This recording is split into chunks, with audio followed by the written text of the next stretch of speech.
Welcome to CMD news. నా పేరు కామాక్షి. నేటి వార్తా విశేషాలు. సిద్దిపేట జిల్లా హుస్నాబాద్ పట్టణంలోని అంబేద్కర్ చౌరస్తాలో ముదిరాజ్ సంఘం మరియు ప్రజా సంఘాల ఆధ్వర్యంలో పండగ సాయన్న జయంతి వేడుకలు నిర్వహించడం జరిగింది.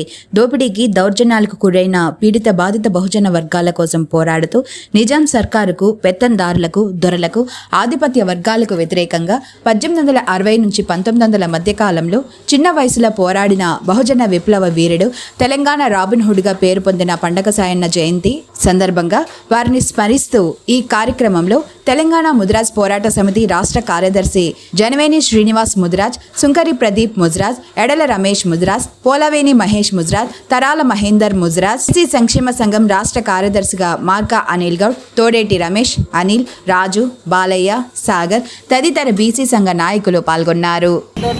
ఊర్లలో ఉన్నటువంటి ఆధిపత్య కులాల మీద మరి వాళ్ళు మన పీడిత ప్రజలు అంటే బహుజన సామాజిక వర్గాల్లో ఉన్నటువంటి దళిత వర్గాలుగా చిత్రీకరించి ఇబ్బందులకు గురి చేసేటువంటి వారు, దోపిడీ చేసేటువంటి రోజులవి. మనం పండించిన ధాన్యాన్ని కూడా వాళ్ళు లాక్కున్నటువంటి పరిస్థితులు. అదేవిధంగా మన భూములను కూడా వాళ్ళు స్వాధీనం చేసుకున్నారు. భూస్వామ్య వ్యవస్థలో కూడా మరి ఆనాడు ఇవన్నీ దగ్గర చూసినటువంటి వ్యక్తి మరి మన పండుగ సాయన్న. ఇవన్నీ అరాచకాలను తట్టుకోలేక వాళ్ళ కుటుంబంలో కూడా ఆయన భూమిని లాక్కోవడం, వారి సొంత చిన్నమ్మను కూడా మానభంగం చేసి చంపడం తీర్చుకునేటువంటి సాయన్న గారు ఎలా అయినా పోరాటం చేయాలి, ఇంకా బానిసత్వంలో బతికే మేము బతకడం కష్టమని చెప్పి ప్రజలకు స్వేచ్ఛ రావాలని అంటే నిరంకుశంగా వ్యవహరిస్తున్నటువంటి నియంత పాలకులైనటువంటి నిజాం సర్కారు మీద, అదేవిధంగా ఆ ప్రాంతంలో పెద్దందారులుగా చలామణి అవుతున్నటువంటి దొరలు, అదేవిధంగా కర్ణం పటేళ్లు, ఇలా వాళ్ళు భూస్వామ్యంగా ఉన్నటువంటి వాళ్ళందరిపైన కూడా యుద్ధం ప్రకటించి మరి వాళ్ళ దగ్గర సామాన్య ప్రజల దగ్గర దోచుకున్నటువంటి సంపదనంతా కూడా దోచుకొని తెలంగాణ రాబిన్హుడ్ అంటే ఒక మంచి దొంగ అని అర్థం. ఆనాడు ఈ దొంగతనం ఎందుకోసం చేయాల్సి వచ్చింది? మన బహుజన సామాజిక వర్గాల్లో దోపిడీ గురైనటువంటి వాళ్లకు పంచడానికి దోపిడీ చేయాల్సి వచ్చింది. పెద్దందారి వ్యవస్థను కూడా లేకుండా చేయాలి, అందరూ సమానత్వంగా ఉండాలి అని చెప్పి బహుజనులందరినీ ఐక్యం చేయాలనే ఉద్దేశంతో ముందుకు రావడం జరిగింది. సుమారుగా 1860 నుంచి 1940 సంవత్సరాల వయసులోనే ఆయన అనేక రకాల పోరాటాలు చేయడం అందరిలో స్ఫూర్తిని, చైతన్యాన్ని నింపింది. మరి ఇది తట్టుకోలేనటువంటి ఆ ప్రాంతంలో ఉన్నటువంటి అగ్రకులాల ఆధిపత్యంలో ఉన్నటువంటి వాళ్ళందరూ కూడా నిరంకుశత్వంగా వ్యవహరిస్తున్నటువంటి నిజాం సర్కారుకు వారి మీద కంప్లైంట్ చేయడం, వారిని బందీగా అరెస్ట్ చేయడం కూడా జరిగితే ఆ రోజుల్లో అక్కడ ఉన్నటువంటి ప్రజలందరూ కూడా ప్రజల లోపల ఒక చిరస్మరణీయమైనటువంటి గుర్తింపును తెచ్చుకున్నటువంటి సాయన్న గారిని అరెస్ట్ చేయడం జీర్ణించుకున్నటువంటి ఆ ప్రజలందరూ కూడా పోలీస్ స్టేషన్ మీద దాడి చేసినటువంటి సంఘటన ఇప్పటికి కూడా మనకు చరిత్రలో ఉన్నది.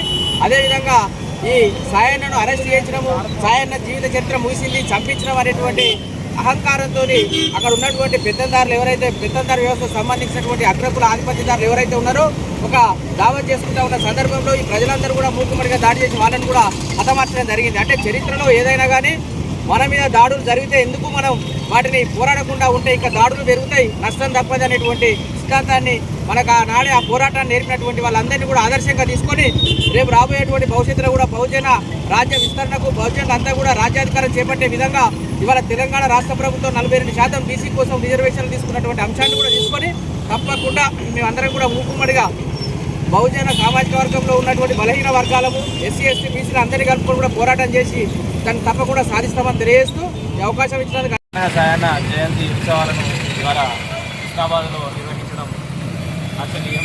ఎందుకంటే చరిత్ర మరిచిపోయిన వీరులు ఎంతోమంది ఉన్నారు. ఈ ప్రజల కోసం, ఈ సమాజం కోసం, బహుజన స్థాపన కోసం కష్టపడ్డ వాళ్ళు ఎంతోమంది ఉన్నారు. అటువంటి మహనీయులను గుర్తు చేసుకోవడం ఇవాళ అది హుస్నాబాద్లో జరగడం చాలా సంతోషం. పండగ సాయన్న చరిత్ర చాలామంది తెలియకపోవచ్చు, కానీ గొప్ప వీరుడు, యోధుడు, పీడిత జనాల కోసం తిరగబడ్డ పెద్దదారి వ్యవస్థపై తిరగబడి అతని ఆధ్వర్యంలో చేసిన కార్యక్రమాలు ఎన్నో ఉన్నాయి. గతంలో కూడా మా మిత్రుడి ద్వారా నేను కొన్ని విషయాలు తెలుసుకోవడం జరిగింది. అతని చరిత్ర మనందరికీ తెలవడం అందరికీ కూడా మంచిదే. ఎందుకంటే చరిత్రను ఎవరు కూడా మర్చిపోవద్దు, చరిత్రను వక్రీకరించద్దు. అటువంటి బహుజన బిడ్డ ఆయన చేసిన కార్యక్రమాలందరికీ కూడా రానున్న రోజుల్లో ప్రతి ఒక్కరికి తెలియజేయాలి. మన ఆధ్వర్యంలో ఆయన చేసిన సంఘటిత కార్యక్రమాలన్నిటి కూడా రానున్న భవిష్యత్తులో మన పిల్లలకు కానీ రానున్న తరాల వరకు కూడా తెలియజేయాలి. అటువంటి కార్యక్రమం ఇవాళ నిర్వహించిన మన వాటర్లాంటి సీనన్న గారి ఆధ్వర్యంలో నేడు జరిగింది. నేను చాలా సంతోషం వ్యక్తం చేస్తున్నాము. ఈరోజు మన మార్క అనిల్ అన్న గారు, అదేవిధంగా వెన్నరాజన్న గారు, అదేవిధంగా రమేష్ అన్న, మా మిత్రుడు మహేష్, వీరందరూ కూడా ఇవాళ కార్యక్రమం నిర్వహించడం చాలా చాలా సంతోషమని తెలియజేస్తున్నాను. Sridevi multi speciality hospital, Christian Peta, 5వ line, Kavali. Doctor Battina Narendrababu, MBBS, MS, general and laparoscopic surgeon.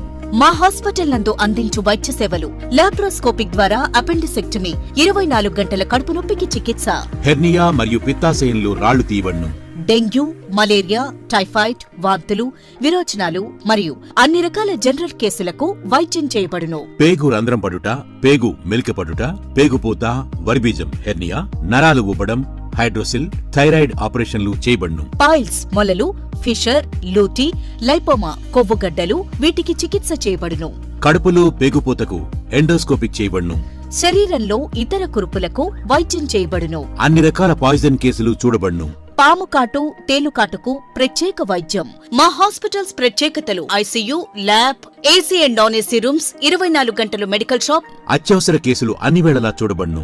Malinidevi multi speciality hospital, Christian Peta, 5వ లైన్, కావలి.